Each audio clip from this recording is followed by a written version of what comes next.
Well, the polls continue to show Donald Trump in the lead, but he's facing more scrutiny and new questions from reporters. We saw some of that Sunday in an interview on NBC.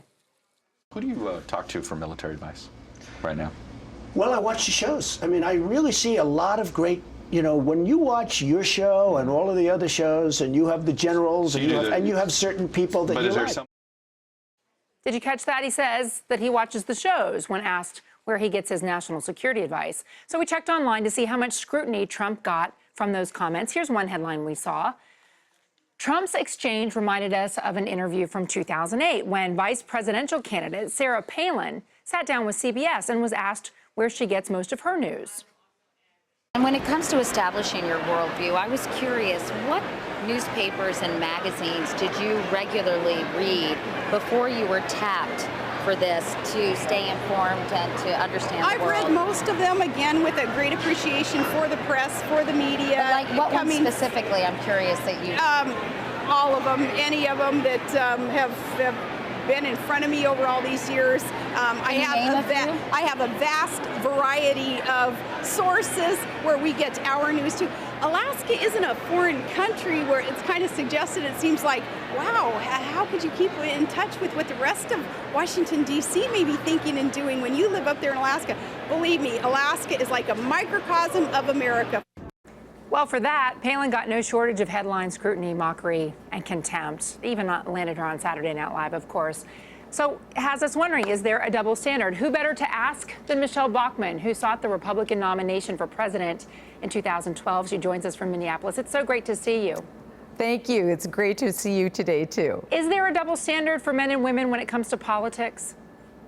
Well, I think there can be. I think especially in terms of looks, so much is packaging and so much is dependent upon, for a woman, on hair, makeup, and what she's wearing that particular day. So a woman has to be able to get through that barrier first in order to be able to be taken seriously. But I think when we're talking about this issue of policy, I think one thing that's really interesting is that Sarah Palin got it right when she was running back in 2008. She talked a lot about the threat with Russia. She was exactly right in her foreign policy. So while there were gotcha questions and traps that were laid out for her, she had a very good gut instinct about what would be in the United States' best interests. I think fast forwarding to today in the 2016 race, I think the same can be said for Donald Trump in that he's getting it right. One thing that Donald Trump has been very clear about is the tragic consequences from affirming the Iran deal that is before Congress today. He understands that this would put not only the United States at risk,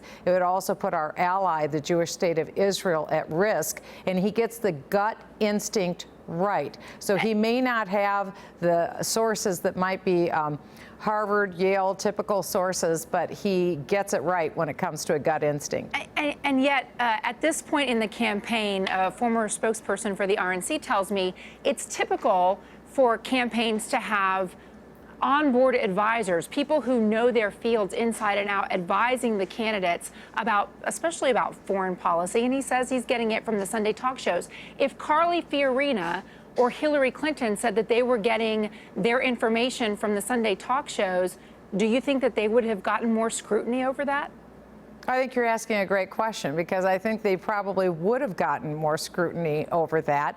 But everyone knows that Hillary Clinton has been former Secretary of State. So she says a lot of things that, in my mind, aren't necessarily secondarily fact-checked. And from Carly Fiorina, everyone knows that when she was the head of HP, she did a lot of world traveling. Now, she wasn't talking foreign policy. She was trying to sell computers. That's what she did.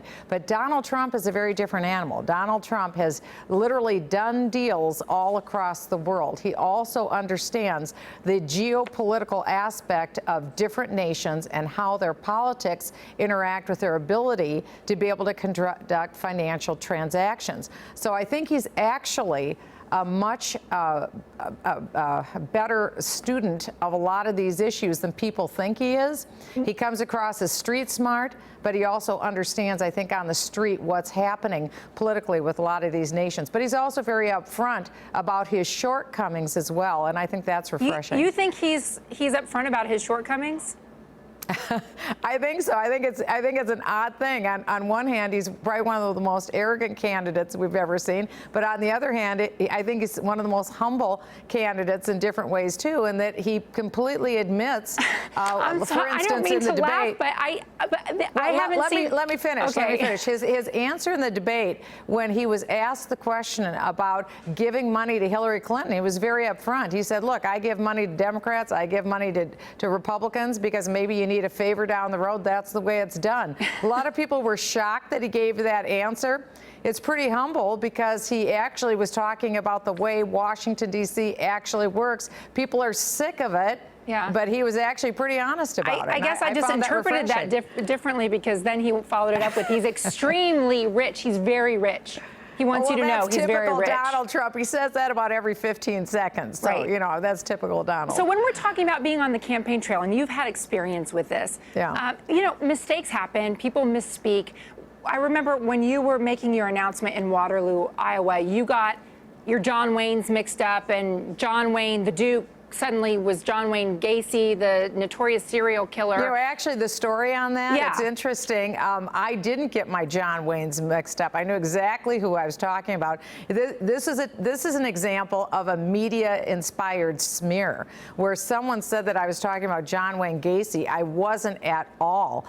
John Wayne's parents had their first home in Waterloo, Iowa. John Wayne was born in Winterset, Iowa, and it was a situation where a little teeny difference in a fact was stretched all out of proportion. So why do you think, Congresswoman, that something like that sticks to some candidates and other candidates can get away scot-free without feeling the burden or the consequences? That's easy to answer. And Rick that Perry, is so remember him? Easy to answer. Okay, go ahead. The reason why is because there's an effort to smear a candidate and try and make them look like they're stupid or crazy or a warmonger. There's an effort to try and stigmatize a candidate and marginalize them to get them out. In my case, I was an unapologetic conservative, and I was advancing the repeal of Obamacare. That was my signature issue. My other signature issue was to make sure that Iran never had a nuclear weapon. And I was able to be very successful and advance both of those issues.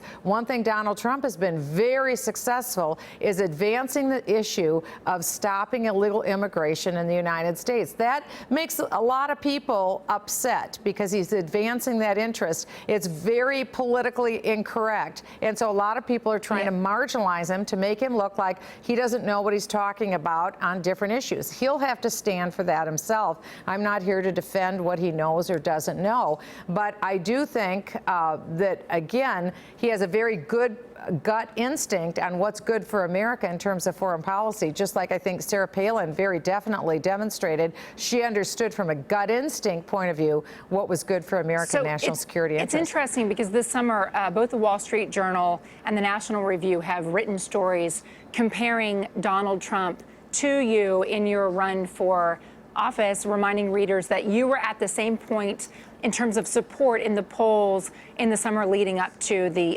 presidential campaigns. Ultimately, you came in 6th in the Iowa caucuses. What advice would you give Donald Trump, seeing that he's mirroring where you were, about having some persistence, about having the ability to go the distance beyond the Iowa caucuses? Well, it's a very different dynamic because, as we all know, he's a multi-billionaire, and Donald Trump can stay in the race as long as he wants to because there's no end to the funds to be able to keep him there.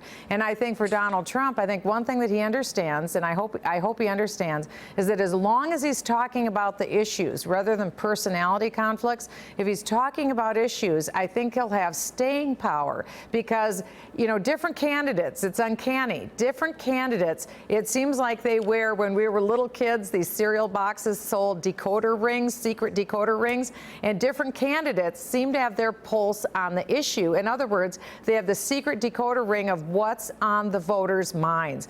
Donald Trump clearly has the secret decoder ring of what's on voters' minds. I think I had that too when it came to the repeal of Obamacare. Obamacare was wildly unpopular. It's even more unpopular now.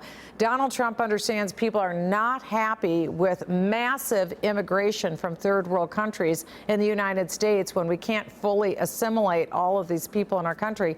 And I think that that's something he understands. And he also understands that people don't want to give nuclear weapons to Iran, which, by the way, this agreement guarantees within 10 years Iran will have nuclear weapons. And it has the United States actually agreeing that we will safeguard Iran's nuclear program. That, in what universe could that be a good idea? Yeah, he understands it's a bad idea. I just want to say that Secretary of State John Kerry, who worked very hard to get that deal done, says that actually in 10 years, it just puts us back to where we are right now. Well, it's wrong. Everything the administration has told us about this deal has ended up being a lie, unfortunately. And that's also a false statement as well. And on that note, Michele Bachmann, thank you so much for coming on with us. I appreciate your time. Anytime. I look forward to it. Thank you.